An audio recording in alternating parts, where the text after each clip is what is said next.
이 시간 우리에게 주신 하나님의 말씀은 출애굽기 3장 1절부터 5절까지의 말씀입니다. 출애굽기 3장 1절부터 5절까지의 말씀을 함께 읽겠습니다.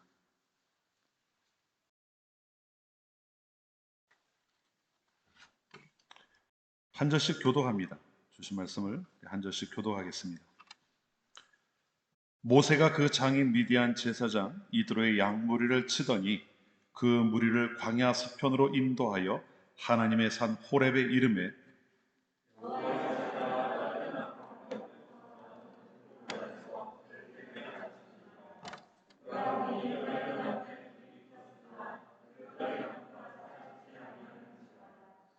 이에 가로되 내가 돌이켜 가서 이 큰 광경을 보리라. 떨기나무가 어찌하여 타지 아니하는고 하는 동시에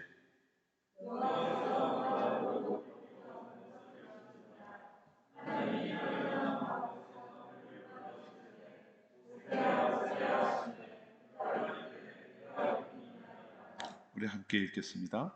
하나님이 하실 때 이리로 가까이 하지 말라. 너의 선 곳은 거룩한 땅이니 내 발에서 신을 벗으라. 아멘. 예, 우리 좌우에 계신 분들과 먼저 인사 좀 나누고 말씀을 나누죠. 오늘도 또 하나님의 은혜 삼으며 나오신 여러분들입니다. 우리 서로에게 오늘도 또 은혜 충만한 시간 되시기를 원합니다. 우리 서로에게 인사 나누시고 오늘 하나님의 말씀 통해 은혜 나누시기를 원합니다.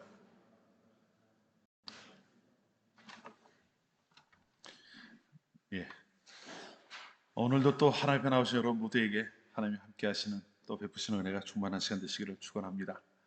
근데 가운데만 이렇게 싹 비는 것 같아요. 좀 또 그죠?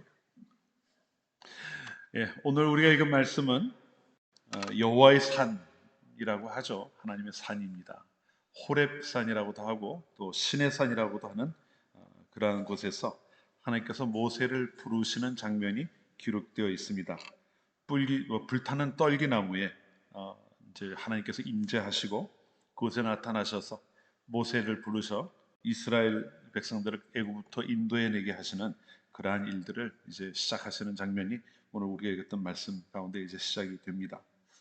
모세가 양떼를 몰고 다니던 중 우리가 잘 알고 있는 내용이에요. 한 떨기나무에 불이 붙어 있는 것을 보았는데 불이 붙으면 나무가 타야 되잖아요. 그리고 떨어지고 이제 그 사그라들고 해야 되는데 변함없이 불꽃이 타면서 나무도 타지 않는 그러한 모습을 이상하게 생각하게 된 거죠. 그래서 가던 길을 돌이켜 다시 한번 좀 가까이 봐보겠다고 할 때 하나님께서 그 음성으로 모세를 부르십니다. 이 이야기는 우리에게 너무나도 잘 알려져 있는 이야기죠. 뭐 영화 10개라든가 이런 영화를 통해서 우리가 알고 있을 뿐만 아니라 이제 이집트 왕자라든가 이런 만화 영화를 통해서도 많이 소개가 되었기 때문에 믿는 사람이냐 안 믿는 사람이냐를 떠나서 또 어른이냐 아이냐 관계없이 아마 다 알고 있는 그러한 내용들일 겁니다. 오늘은 그 가운데 예수님 오늘 우리가 읽은 말씀 중에 마지막 절에 해당이 되겠습니다만 하나님께서 모세에게 하셨던 처음에 이제 4절에 모세가 부르시는 장면이 나오니까요. 처음 이제 하시는 그 말씀을 통해서 우리가 오늘 함께 나눠야 될 말씀이 무엇인지를 좀 함께 나눠 보려고 합니다. 한 두 가지 정도를 생각해 보려고 해요. 하나님의 임재 앞에 섰던 모세에게 하나님께서 하셨던 말씀을 통해 오늘 이 시대를 성도로 살아가는 우리들 아닙니까? 저마다 선 자리에서 하나님의 백성으로 하나님 앞에서 살아가는 우리들인데 우리는 그 앞에서 어떤 모습으로 살아가는가를 좀 나누고자 하는 것입니다.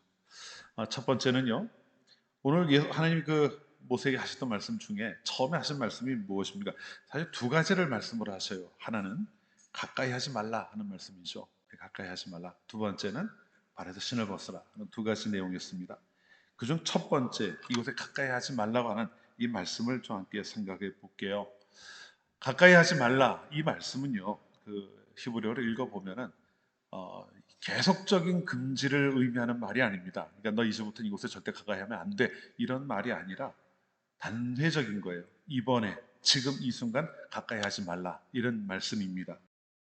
아마도 이곳은 모세가 양떼를 몰고 다니면서 아마 종종 들렸던 곳이 아닐까 싶어요. 원래 미디안 그가 살던 곳은 멀리 떨어져 있는 곳이긴 합니다만 양떼를 먹이기 위해서 먼 거리를 와서 아마 이곳에서 종종 풀을 뜯기지 않았을까 싶습니다. 이곳에 늘 와서 이제 양들로 하여금 풀을 뜯게 하고 자기는 그곳을 왔다 갔다 하며 지냈던 것이죠. 그런데 그동안 아무도 그에게 그곳에 다가가서는 안 된다는 말을 한 적이 없었던 겁니다. 그런데 오늘 그가 불타는 떨기나무를 발견했을 때 가까이 하지 말라고 하는 이 말씀을 듣게 된 거죠. 왜 그럴까요? 오늘은 이것이 특별한 것이 되었기 때문입니다. 특별한 것이 되었기 때문에 가까이 하지 말라고 하시는 거죠. 어떤 면에서 특별한 것이 된 걸까요? 하나님이 그곳에 나타나신 거예요. 하나님께서 그곳에 나타나셔서 모세를 만나 주신 거죠. 하나님이 임하셨기 때문에 그곳에 가까이 하지 말라는 말씀을 하셨던 겁니다. 바로 뒤에 보면은 거룩하다 이런 표현을 써서 또 말씀하기도 하셔요. 근데 여러분 한번 여러분 각자가 뭐 조금씩 이제 느끼는 바는 다를 테니까요. 한번 생각을 해보십시오. 거룩하다라는 말을 들을 때 여러분이 이렇게 느껴지는 아니면 상상되는 생각나는 이러한 것들이 아마 있을 겁니다. 거룩하다. 그럼 어떤 게 연상이 되십니까? 뭐 장면도 좋고요. 소리도 좋고요. 느낌도 좋아요. 여러분 어떤 것들이 연상이 되십니까? 거룩이라고 하는 말요. 어, 예, 요즘은 좀 그런 경우들이 거의 없습니다만 과거 제가 어렸을 때예요. 제가 어렸을 때 부흥회를 가면은 부흥 강사님들이 오셔서 이제 말씀을 전하실 때요.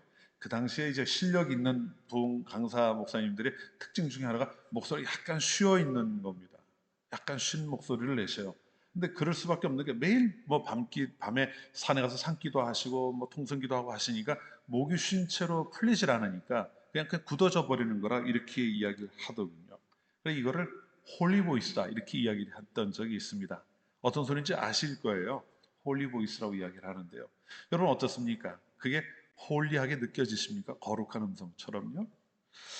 아마 뭔가 평범한 것과는 다른 걸 생각하기 쉬울 거예요. 우리가 일상적에 접하는 걸 가지고 우리 거룩하다는 말은 잘 쓰지 않을 겁니다.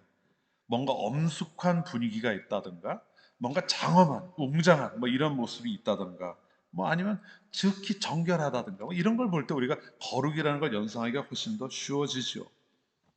어떻습니까? 여러분도 대부분 그렇지 않으신가요? 일상 속에서 거룩이라고 하는 걸 연결시켜서 찾아볼 만한 것이 혹시 있으신지 모르겠습니다. 성경 찬송 빼놓고요. 사실 그렇게 많지는 않아요. 근데 그렇게 생각을 하다 보면은요. 거룩은 나와는 거리가 먼 것으로 여겨지기가 상당히 쉬워집니다. 왜? 우리가 일상적으로 접하지 못하니까요. 뭔가 특별한 환경 속에서는 거룩을 생각할 수 있는 것이니까요. 근데 어떨까요? 거룩이라고 하는 것은 사실 성도들에게 있어서 그렇게 멀리 있거나 특별하게 만나야 될 대상이 아니라는 걸 우리는 먼저 생각을 해봐야 됩니다. 거룩은 성도의 삶에서 결코 멀리 떨어져 있을 수 있는 것이 아니에요. 왜 그런가 하면요. 하나님께서 하나님의 백성으로 부른 이들에게 이렇게 명령을 하십니다. 너희는 거룩하라. 너희 하나님 내가 거룩함이니라. 이 레위기 19장 2절에 나오는 말씀이에요. 내가 거룩하니까 내 백성된 너희도 거룩해야 된다. 이렇게 말씀을 하고 계시거든요. 다시 말하면 거룩이라는 말이 어떤 모양이나 분위기나 뭐 이런 거에 의해 좌우되는 문제가 아니라 하나님과의 관계 속에 있으면 당연히 찾아올 수밖에 없는 그러한 내용이라는 거죠. 그리고 우리 일상 가운데 멀리 있는 것이 아니라는 겁니다. 거룩은요, 기본적으로 하나님과의 관계 속에서 만들어집니다. 우리가 거룩하다고 하는 말은 하나님과의 관계 속에서만 의미를 갖는 것이 된다는 겁니다. 왜 그럴까요? 세상에 거룩한 분은 오직 하나님밖에 없기 때문이죠. 하나님이 세상을 지으실 때는 이 세상의 하나님의 모습을 따라 거룩의 모습을 덧입었을지도 모르겠어요. 처음 모습은요. 하지만 인간의 범죄함으로 인해 모든 만물이 저주 아래 놓이게 되었다. 이렇게 말씀하고 있지 않습니까? 거룩과는 거리가 먼 존재가 되어버렸던 거죠. 오직 하나님 한 분만이 거룩한 분입니다. 다만 그 하나님이 하나님의 관계 속에서 다른 것들을 거룩하게 만들어 가시는 거죠. 레위기 20장에 보면은요, 레위기는 항상 이 거룩에 대한 주제를 다루는 책입니다. 거룩에 대한 이야기 계속해 나가는데요. 레위기 20장 8절 말씀을 보면은 하나님이 이런 말씀을 하셔요. 나는 너희를 거룩하게 하는 여호와니라. 이런 말씀을 하십니다. 나는 너희를 거룩하게 하는 여호와니라. 다른 말씀을 하신 후에 마무리하시면서 하셨던 말씀입니다. 나는 너희를 거룩하게 하는 여호와니라. 근데 여기만이 아니라 20장부터 22장까지에 보면 모두 6번 이와 비슷한 이야기들이 나옵니다. 하나님이 음식도 거룩하게 하신다는 말씀을 하시고요. 내가 그들을 거룩하게 할 것이다. 내가 너를 거룩하게 한다. 이런 말씀 계속해서 반복해 가십니다. 무슨 이야기겠어요? 거룩하신 분은 오직 하나님밖에 없고 그 하나님이 하나님의 관계 속에 서게 된 이들을 거룩하게 하신다는 거예요. 그렇기 때문에 우리에게 거룩이라고 하는 것이 의미가 있게 되는 겁니다. 그렇지 않았다면 우리는 거룩을 가까이 할 수 있는 근거가 전혀 없었겠죠. 자, 그러면은 모세가 선 곳이 거룩한 이유도 알 수 있을 겁니다. 모세가 선 곳을 지금까지 그 누구도 거룩하다는 말을 하지 않았어요. 모세 스스로도 그렇게 생각한 적이 없었을 겁니다. 하지만 지금은 그것이 거룩한 곳이 되어 있습니다. 왜 그럴까요? 그곳에 하나님께서 임하셨기 때문이죠. 이처럼 관계 속에서 하나님은 거룩을 만들어 가셔요. 근데 장소만 그렇겠습니까? 장소만이 아닙니다. 하나님의 관계 속에 있는 사람들, 심지어 아까도 제가 잠깐 말씀드렸지만 레위기 20장부터 22장 사이에 나오는 말씀을 보면 음식물도 하나님께 드려지는 음식물도 거룩하게 구별하신다고 말씀하고 계시잖아요. 우리들도 포함하는 겁니다. 우리들도 포함해서 하나님은 우리를 거룩하게 나가시는 거죠. 아까 말씀드린 레위기 20장부터 22장까지 6번 하나님이 내가 거룩하게 한다라는 말씀을 하셨는데 한 번을 제외하고 나머지 5번은 사람들이에요. 내가 너희를 그들을 또 그를 거룩하게 할 것이다 라는 말씀을 하고 있죠. 결국 하나님과의 관계 속에 서게 된 우리들도 하나님으로 인해 거룩하게 된다고 하는 것을 말씀해 주고 있는 것이죠. 그렇다면 여러분은 어떻습니까? 하나님이 이렇게 말씀을 해주셨고 이렇게 거룩을 이 땅 가운데 이루어 가신다고 하셨으면 우리가 보았습니다. 그러면 이 시간 하나님 예배하는 우리들은 어떨까요? 이 자리에 앉아 계신 여러분들 중에 하나님과 아무런 관계없이 이 자리에 나와 있는 분은 단 한 분도 없는 줄로 믿습니다. 하나님을 믿고 의지하고 아예 구주로 고백하기 때문에 이 자리에 나와 하나님을 예배하는 거겠죠. 그러면 우리는 어떨까요? 우리도 하나님의 관계 속에 있기 때문에 거룩한 자가 되는 것이 마땅하지 않겠습니까? 고린도전서 3장 16절과 17절 말씀을 한번 좀 찾아보겠습니다. 고린도전서 3장 16절과 17절 말씀입니다. 고린도전서 3장 16절과 17절 말씀입니다.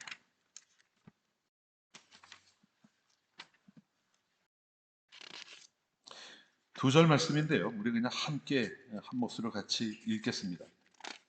3장 16절부터 17절까지의 말씀입니다. 너희는 너희가 하나님의 성전인 것과 하나님의 성령이 너희 안에 계시는 것을 알지 못하느냐? 누구든지 하나님의 성전을 더럽히면 하나님이 그 사람을 멸하시리라. 하나님의 성전은 거룩하니 너희도 그러하니라. 아멘. 성령이 함께 하시는 우리는 하나님의 전이라고 말씀하고 있습니다. 하나님의 전이라는 거예요. 그리고 하나님의 성령이 우리 안에 거하시는 전이 되었기 때문에 우리는 거룩한 자가 될 수밖에 없음을 선언하고 있는 거죠. 여러분은 거룩한 자들이라는 겁니다. 하나님께서 세상과 구별해서 하나님의 자녀로 삼으셨고 이 세상이 죄로 인해 신음하는 가운데서 건져내어 하나님의 자녀를 삼아 주셨기 때문에 우리들 누구도 하나님과의 관계 속에서 벗어나 있는 자가 없는 것이죠. 거룩하다는 겁니다. 여러분이 스스로 하나님 앞에 거룩한 자가 되었다는 사실을 믿으십니까? 여러분, 이거는 우리가 분명히 좀 기억을 해야 될 부분이라고 생각을 해요. 아까 제가 서두에 말씀드렸던 것처럼 거룩이라고 하면 뭔가 우리 이 생각 속에 어떤 특정한 모습들을 떠올리기가 쉽기 때문에 지금 이 자리에 앉아있는 내가 거룩하다고 라고 생각할 수 있을지도 모르지만요. 여러분이 앉아있는 그 모습 그대로가 하나님이 거룩하게 삼으셨다고 말씀하고 있는 겁니다. 여긴 다른 이유가 없어요. 설명도 필요한 내용이 아닙니다. 하나님이 그렇게 정하시고 그렇게 불러서 우리를 하나님의 백성으로 거룩하게 삼아주신 거예요. 우리의 삶이 광야처럼 형편없을 수도 있습니다. 모세가 걸었던 그 이제 하나님 만났던 광야를 떠올려 보십시오. 뭐가 있습니까? 척박한 곳에 먼지만 날리는 곳 아닙니까? 그런데도 하나님 그것을 나타나서 그것을 거룩하게 하셨어요. 우리도 마찬가지입니다. 우리 인생에 우리가 하나님께 내놓을 수 있는 것이 아무것도 없다 하더라도 그것이 문제가 아니라는 거예요.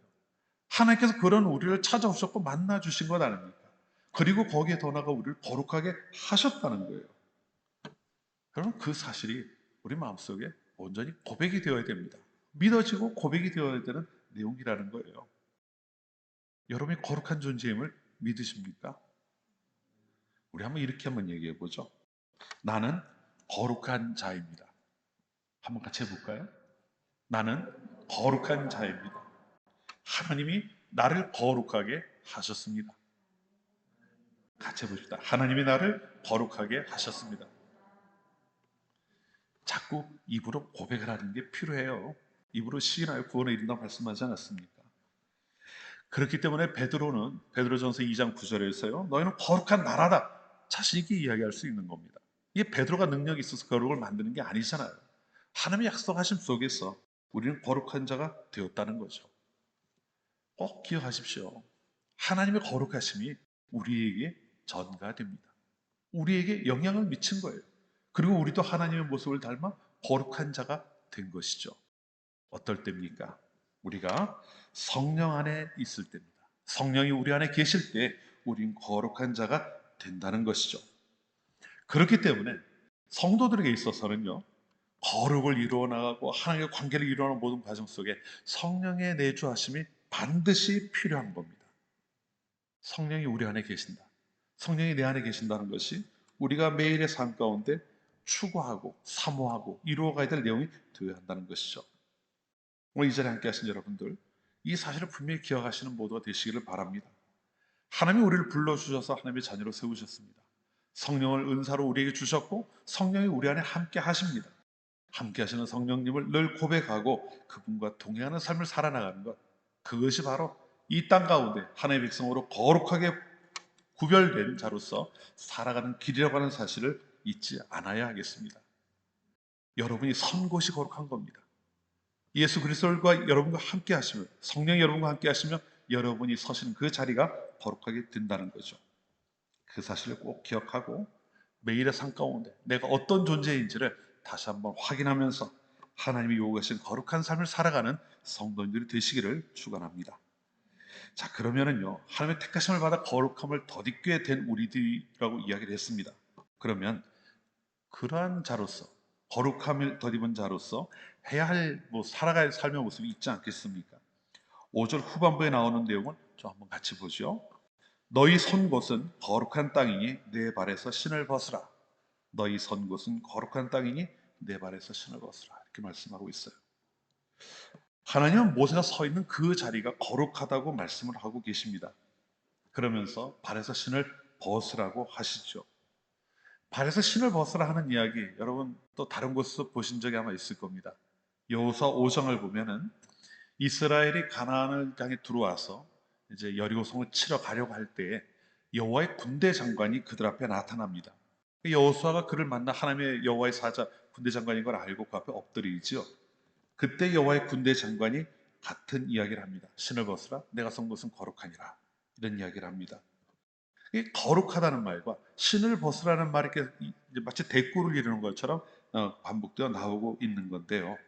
이 신을 벗으라고 하는 말이 도대체 어떤 의미길래 거룩하다는 이야기 후에 바로 신을 벗으라는 말을 할까요? 쉽게 생각해 보면은 신은 모든 걸 다 밟고 다니는 것 아닙니까? 하나님이 거룩하게 하신 곳에 그 더러운 것을 신고 설 수 없으니 벗으라, 이렇게 이해할 수 있겠죠. 그런데 그보다 훨씬 더 깊은 의미가 있습니다. 근동 지역에서 신발이라고 하는 것은요, 신을 신는다고 하는 것은 이 시대에 신이 흔한 게 아니잖아요. 자유민이라고 하는 걸 드러내는 하나의 표였어요. 그러니까 어떤 권위나 또 능력을 가지고 있는 사람이 신발을 신을 수 있었다는 거죠. 근데 그걸 벗으라고 이야기하는 건 무슨 이야기겠습니까? 그걸 내려놓는다는 의미를 가지고 있는 거예요. 하나님 앞에서 내가 가지고 있는 뭔가 능력이라든가 권위라든가 이런 것들을 다 잠깐 내려놓겠습니다라고 하는 것을 보이는 하나의 상징적인 행위가 된다는 거죠. 이스라엘의 전통 중에도 신을 가지고 하는 또 그런 이야기들이 있습니다. 룻기를 보시면은요, 땅을 이렇게 한 집안이 각 가문마다 땅이 분배가 되잖아요. 근데 땅을 이렇게 이제 계속 물려주고 내려가야 되는데 상속받을 자가 없을 때가 있어요. 룻의 집안이 그랬죠. 모든 아들들이 다 죽고 나니까 그 기업을 물을 자가 없어서 이제 그걸 풀어나가는 내용이 룻기에 나오는 내용인데요. 그때 내가 당연히 취해야 될 땅입니다. 그 가족이, 가까운 친족이 그 땅을 사서 그 가문의 이름이 이어지도록 해줘야 되는데 내가 그 책임을 하지 않겠다고 할 때 신을 벗어준다, 이렇게 이야기를 하고 있어요. 거기도 마찬가지죠. 내 권리를 포기한다는 의미가 담겨져 있는 겁니다. 근데 모세에게 지금 나타난 하나님께서 신을 벗으라는 말씀을 하고 있는 겁니다. 여러분, 모세가 뭘 벗어버려야 하는 걸까요? 분명히 모세에게 뭔가 하나님 앞에서 그가 다 내려놓아야 될 것이 있을 때 신을 벗으라고 하는 걸 이해할 수 있습니다. 그런데 지금 모세는 어떻습니까? 이 뭐 가지고 있는 게 아무것도 없는 그런 상황 아닙니까? 미국의 부흥사였던 D.L. 무디라고 하는 목사님이 계시는데요. 그분이 이 부분을 이제 풀어가면서 모세의 생애를 크게 세 단계로 정리를 한 것이 있습니다. 좀 흥미로운 내용이라 좀 소개를 할게요. 모세가 애굽의 왕자로 살아가던 시기, 그때는 모세가 스스로 I am somebody라고 생각하던 시기였다, 이렇게 이야기를 합니다. somebody라는 말이 뭡니까? 나는 뭔가 대단한 인물이야, 이런 의미 아닙니까? 근데 그 다음에 40년 동안 이제 애굽에서 40년 자라고 쫓겨나서 도망자가 된 거죠. 도망가서 광야에서 와서 사는 40년 동안의 기간은 I am nobody의 기간이었다, 이렇게 얘기를 해요. 그럼 뭡니까? nobody라고 하면은 나는 아무것도 아니다, 이런 의미 아니에요. 그러니까 완전히 극과 극을 오가는 거예요, 모세는요. 뭐 세상의 모든 걸 다 누릴 듯한 권세를 가지고 있다가 모든 걸 다 잃어버리는 그런 상태로 몰려가게 된 거죠. 지금 하나님께서 모세를 만난 것은요, 그가 나는 I am nobody라고 생각했던 그 시기의 거의 끝입니다. 40년 거의 채울 무렵 하나님이 그에게 나타나신 거예요. 그리고 나서 너 신발을 벗어라, 이런 이야기를 하고 있는 거죠. 뭘 벗어버려야 되는 걸까요? 생각해 보십시오. 예전에 40년 전이었다면 신발을 벗는다고 하면 벗을 게 많을 거예요. 뭐 왕궁에서 누리는 것이 얼마나 많았습니까? 자기가 얼마나 기세가 당당했어요. 그리고 내가 우리 민족을 구원할 수 있겠다는 생각을 할 만한 그런 사람 아니었습니까? 그런데 지금은 아니란 말이에요. 지금 광야에서 그가 가지고 있는 것은 자기 양인지도 모르겠어요. 장인 어른의 양을 치기 시작했었으니까요. 그 양떼를 치고 있는 것이 전부인데, 그러한 모세에게 너 모든 걸 다 신을 벗어버려라, 이렇게 말씀하시는 하나님의 그 뜻이 무엇이겠느냐는 말이죠. 사실요, 우리가 내가 뭔가 대단하다고 생각할 때도 문제입니다. 교만하기 쉽기 때문이에요. 그런데 그것만이 아니에요. 아무것도 아니라고 여기는 그러한 상황에도요, 문제는 여전히 이어집니다. 왜 그럴까요? 사실 I am somebody라고 얘기하는 그 상황과 I am nobody라고 상황하는 그 이야기하는 그 상황이 굉장히 달라 보이는 것이지만 사실 내용적으로는 통하는 것이 있습니다. 그게 뭔가 하면은요, 자기 자신이 그것을 판단하고 자기 자신의 결론을 내려버렸다는 거예요. 주어진 상황, 왕궁이냐 광야냐, 내가 가진 것이 많았느냐 적었느냐의 차이지만 결국은 내가 가지고 있는 것들, 내가 누리는 것들을 가지고 자기 자신에 대한 판단을 해버린다는 거죠. 그리고 나는 I am somebody다, 나는 I am nobody라고 결정을 내려버립니다. 그리고 그 길을 가는 거거든요. 그런데 여러분, 하나님 앞에서는 이 두 가지가 다 동일하게 의미 없는 모습입니다. 주인 되신 하나님을 인정하는 것이 아니라 내가 무언가를 결정하고 내가 무언가를 택해서 가는 그런 모습이 동일하게 나타나기 때문에 그런 거죠. 우리 가난하고 또는 가진 게 없고 능력이 없고 힘이 없으면 험불하다, 겸손할 거라고 생각하지만 그렇지 않다는 거예요. 하나님 앞에서는 그게 아니라는 겁니다. 더 중요한 게 있어요. 하나님이 내 삶의 주인이 되어 계시느냐가 사실은 더 중요한 거거든요. 모세가 오늘 광야에서 하나님을 만납니다. 하나님 만나고 난 다음에요, 그가 나는 이제 더 이상 I am somebody도 아니고 I am nobody도 아니라는 걸 알게 됩니다. 그리고 나서 어떻게 변할까요? 무디 목사님이 했던 표현은 이런 표현이에요. I am God's body, 이렇게 이야기를 하고 있어요. 나는 하나님의 사람이다. 그래서 변화되어서 그 길을 가게 됐다, 이야기를 하고 있는 거죠. 여러분, 차이가 뭔지 아시겠습니까? 내가 대단하다고 생각할 때, 나는 아무것도 아니라고 생각할 때에도 여전히 내가 주인이라는 거예요. 하지만 모세가 하나님을 만나고 나니까 자기가 하나님의 사람임을 알게 되었다는 겁니다. 그 자리에서 하나님이 그를 만나시면서 너 발에서 신을 벗어라 말씀하셨다고 한다면 뭘 벗어버리라는 걸까요? 다른 게 아니에요. 교만함이나 이런 게 아닙니다. 자기의 삶에 내 힘으로 뭔가 해볼 수 있다고 생각하는 그 마음을 버리라고 말씀하고 있는 거죠. 너는 내가 택했고 내가 너를 거룩하게 하였으니 이제 내가 너를 끌고 가겠다, 따라와, 그 말씀하시는 것 아닙니까? 모세는 그 이야기를 듣게 된 거예요. 아, 내가 이제는 하나님의 사람이구나 알고 그 길을 갈 수 있게 되었다는 거죠. 그게 하나님의 부르심이었다는 겁니다. 잘 살아보라고, 또는 가난하게 살아보라고, 그래서 뭔가 변화되고 네가 고민해보고 결단해라, 이게 아니라 결국 하나님을 만나고 하나님 앞에 섰을 때 내가 내 자신의 내 안에서 스스로 뭔가를 해보려 하는 모든 걸 다 내려놓을 때 하나님의 사람으로 살아갈 수 있다고 하는 것을 보여주시는 과정이었다는 거죠. 그래, 신을 벗으라는 말씀을 하셨던 겁니다. 여러분, 오늘 우리는 어떨까요? 우리도 하나님의 거룩함 그 앞에 서 있는 자들입니다. 하나님이 우리에게 성령을 보내주셔서 우리가 성령이 우리 안에 내주하시며 우리는 하나님의 전이 되어 그 앞에서 거룩한 자를 살아가게 하셨어요. 그런데 거룩하게 살아가는 성도들이 어떤 모습으로 살아가야 하느냐 할 때 여러분 무엇을 떠올리시냐는 겁니다.